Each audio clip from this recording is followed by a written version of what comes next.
During the American Civil War, one of the strangest Confederate plots did not happen on a battlefield. It happened on Lake Erie. In 1864, Confederate agents operating from Canada came up with a bold plan. They would hijack a steamship, capture a Union warship, sail to an island prison, and free thousands of Confederate prisoners. If it worked, panic could have spread across the North. But instead, the entire operation collapsed. This is the story of the Philo Parsons raid, and this is Unresolved Files. By 1864, thousands of Confederate soldiers had been captured by the Union. Some were sent to Johnson's Island, a prison camp in Lake Erie, just off the coast of Ohio. To the Union, the island seemed secure. It was surrounded by cold water, it was guarded, and nearby the armed ship USS Michigan helped protect the area. But to Confederate agents hiding across the border in Canada, Johnson's Island looked like an opportunity. If they could reach the island, they might be able to free thousands of prisoners. And if those prisoners escaped into the North, the shock would be enormous. The problem was simple. The Confederates did not have an army on Lake Erie. They did not have a fleet. They did not even have a warship. So they decided to steal one. Their target was the USS Michigan. But first, they needed a way to get close. That is where the Philo Parsons came in. The Philo Parsons was a civilian steamship. It carried passengers and cargo across Lake Erie. To most people, it was just another boat.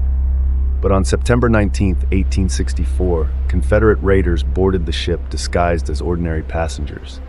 At first, nothing seemed unusual. Then, once the ship was out on the water, they made their move. The Philo Parsons was hijacked. The crew and passengers were taken by surprise. The Confederates now had their ship, and the raid had begun. But this was not a robbery. They were not after money. They were trying to open a prison. The plan depended on speed, secrecy, and timing. A Confederate agent named Charles Cole was already near the USS Michigan. His role was to help neutralize the warship from the inside. If the raiders could capture the Michigan, Johnson's Island would be exposed. Then thousands of Confederate prisoners might be released. On paper, it sounded dramatic. A hijacked steamship, a captured warship, a prison break in the middle of Lake Erie. But plans like this only work if every piece happens at exactly the right moment. And this plan was already falling apart. The raiders did not stop with the Philo Parsons. They also seized another vessel called the Island Queen. Now the operation was even more dangerous. More people knew something was wrong. More movement meant more attention. And every minute increased the chance that Union authorities would be warned. Then the most important part of the plan failed. Charles Cole, the inside man connected to the USS Michigan, was arrested before the raid could be completed. That changed everything. Without Cole, capturing the Michigan became almost impossible. And without the Michigan, the prison break could not happen. The whole mission depended on a door being opened from the inside. That door had just slammed shut. The Confederates still had the Philo Parsons, but now they had no real path forward. Their target was alerted, their inside man was gone, and their escape route was becoming more dangerous by the hour. So instead of attacking Johnson's Island, the raiders abandoned the plan. The Philo Parsons was eventually left behind. The prison break never happened. The USS Michigan was never captured. And the thousands of Confederate prisoners remained locked away on Johnson's Island.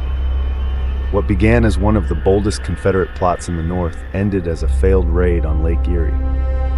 But the story did not end there. One of the men connected to the raid was John Yates Beale. To the Confederacy, he was a daring agent operating behind enemy lines. To the Union, he was a spy and saboteur. After the Lake Erie plot failed, Beale continued operating. But eventually, he was captured. He was tried by the Union. And in 1865, John Yates Beale was executed. Today, the Philo Parsons raid is almost forgotten. It is not remembered like Gettysburg. It is not remembered like Sherman's March. It is not even remembered like the St. Albans raid. But it belongs in the same strange corner of Civil War history. The part where the war crossed borders, where Confederate agents moved through Canada, where civilian ships suddenly became targets, and where the North realized the war could reach places that felt far away from the battlefield. The raid failed, but the idea behind it was terrifying. Because if a handful of Confederate agents could hijack a steamship on Lake Erie, what else could they have done? The Philo Parsons raid was bold, strange, and almost forgotten.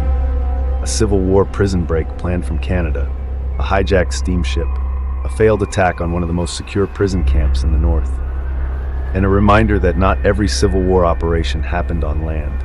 Some happened quietly, in disguise, on dark water, with a plan that almost worked. If the Confederates had captured the USS Michigan and reached Johnson's Island, do you think the war in the North would have changed? Let me know in the comments. And if you enjoy forgotten raids, strange heists, missing fortunes, and true crime history, subscribe to Unresolved Files.